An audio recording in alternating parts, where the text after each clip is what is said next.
Happy New Year, Aquarius, to you and yours, and I really believe it will be a happy one. You are set to feel some serious relief and enjoy a little bit of a break. It should get a bit easier for you compared to the last 2 to 3 years, but I think it's closer to around 5 years. You've been going through some gloomy, reflective period of time where you might have felt completely off-centered from yourself and who you are. If you would like a detailed personalized reading just for you, you can contact me directly by seeing more information in the description box below or looking me up on Etsy. Either way, everything is linked here. So let's get into it. What do I mean by relief? Literally just that.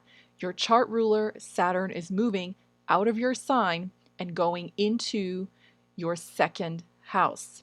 He spent about 2.5 years in your ascendant, which is generally pretty okay, but could have caused some big life changes, a lot of restructuring, and a lot of reflection. Now, for everyone, Saturn is the planet of karma and hard work, focus, and tasks. So, as he prepares to leave your sign, you are set to receive the rewards of everything that you've worked for the last around 3 years.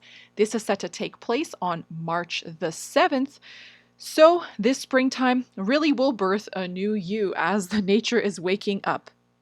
After this, he is going into the second house in the sign of Pisces, which rules your speech and the money that you make. You might end up saving some money if you're partnered. Your partner might end up having to budget or restrict their spending, be a bit more cautious. They might even lose out on some opportunities in terms of making money. Now, if you're self-employed and you rely on clients, you might have fewer of them, but the ones that come in will stay for a long time and be very, very loyal to you. So saving money and budgeting, being financially literate, learning about how you want to manage your money with your partner or on your own is a very good topic to focus upon for the next few years. I would also recommend that you speak sweetly in case you want a promotion or you want to network, because the second does have to do with our voice. So when Saturn goes there, we might come across as a bit blunt. Now, because Saturn in the first does aspect the seventh house of relationships, sometimes a bit of candor is necessary. So if you've been playing nice for a little bit too long, it could also be the time where you speak your truth and you say it bravely, without any apologies whatsoever. In terms of career, business looks really, really nice. You are set to attract new partners or clients, people to do business with, but above anything else, to market yourself very, very well. There's a lot of opportunity for career increases. You might even end up doing something that you actually enjoy for a living that fulfills you and brings you a lot of happiness. This is because Venus is going to spend an unusual amount of time in your seventh house in 2023. From June the 5th until October the 8th, Venus is going to be hanging out in the sign of Leo. The seventh is all other people and society. It's also the house that rules trade. It's actually what you do. So in that case, she is, quite creative and she's very harmonious, diplomatic, and beautiful. You could attract, because she's also very lazy, a lot of people to help you along. Networking and schmoozing can take center stage. You might just end up running into people who help propel you to new heights.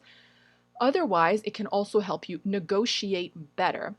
So, if you're looking to make more money, to get into some kind of studying program, you could definitely pitch yourself, sell your way through life in a very, very pleasant manner, keeping some of that Saturnian edge as he goes through the second house, of course, at the same time. So it looks also as though moving could be something that happens. The North Node has been tearing through your fourth house for quite some time, and he will make his exit in the summertime.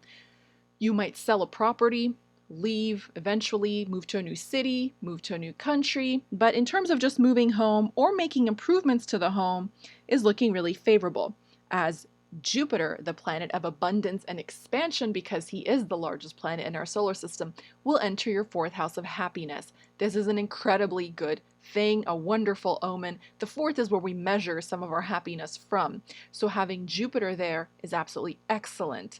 He could help you give really good advice or receive really good advice during this time. If you've been looking to get help, find a very trustworthy, competent therapist, counselor, social worker, anybody who listens to you deeply. If you're in this field of work in terms of healing and self-improvement, you could also excel during this time. Now, because Jupiter is so big, when he goes into the fourth house, it could also indicate we move into a larger living space out of what we would say a humble abode. It could also increase the mother's happiness or earning power during this time. All in all, a very, very wonderful year for you, but it gets even better. When we consider going back to money, just one moment, this could also help in terms of, I mentioned doing something you enjoy for a living, but you might have felt held back or experienced some hurdles, challenges, obstacles, and blocks to money or even knowing what you want to do.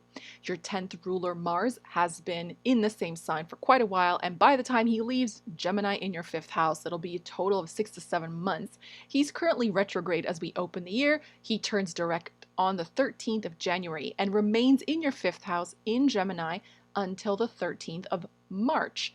Now, the 5th is the house of creative self-expression. So it's what you actually like doing. It's also a speculative house, so maybe a little bit unpredictable.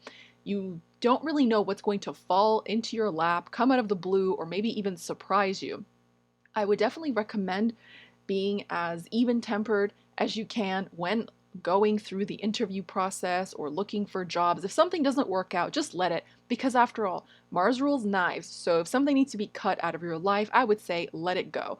But generally, 10th ruler in the 5th is quite nice for teaching, and with Mars there, you could become some kind of corporate trainer, a coach or a trainer of any kind, really.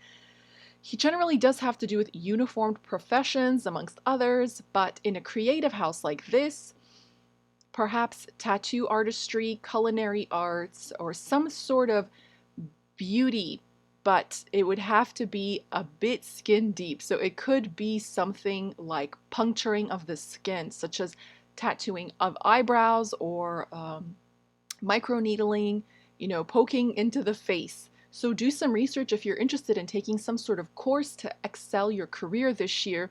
There's lots of great fields open to you, but if you felt that your applications were denied or you didn't know how you were going to pay for something to excel in your work life, then this year is the one that can actually, once Mars goes direct and goes into your 6th house, it could sort of pick up some steam around springtime. As I mentioned, that'd be about March the 13th. So speaking of studying, you do have the South Node. As the North Node enters Aries in the 3rd house, when he leaves the 4th, the South Node will enter the 9th. Now, North Node in the 3rd is going to bring attention to things like communication, acting. I keep mentioning marketing and pitching yourself. Very excellent year for you to take center stage and just let the world know what you're all about. You might write something, put it out into the world, publish something, blog, tweet, self-publish. It doesn't really matter. But it's an excellent house for manual skills as well. Apart from just speaking, I mentioned typing and writing, of course, but you could do some sort of crafting, or if, let's say, you're a nurse and you wanted to get an IV certification, something to that effect, something where you really, really apply your hands in a very technical way, because the North Node actually rules the future, new inventions, new things, and especially technology in and of itself. So let's say you're an engineer, you've been tinkering with something. This could be the year you actually have a breakthrough and have it patented, because this is on the axis of legalities and paperwork. So you might apply for some kind of copyright or patent. Excellent. This is all very, very Aquarian, because a co-ruler of the sign of Aquarius is actually the North Node. So it's extremely Aquarian to be thinking, forward thinking. Maybe you want to post online, work from home. You want to actually make some money or a side fortune, a side hustle by doing something a little bit inventive, a little bit different. So you could really have your way.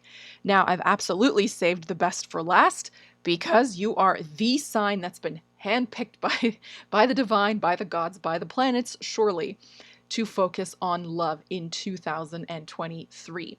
Why? Because the 7th sign from yourself is Leo, and as I mentioned earlier, Venus will be spending a good chunk of the year in your opposite sign, and as we know, the 7th from one sign is the place of other people, our marriage partner. If you are married, this will bring in incredible harmony. You might spend a little money, have a little bit of fun with your partner. If you're single, it will probably bring in somebody into your life. This is so wonderful. You might meet someone while traveling or a foreigner. Maybe you're on a work trip. You might even spiritualize your relationship. You might meet someone at a yoga studio, meditation center, or a spiritual group of some sort.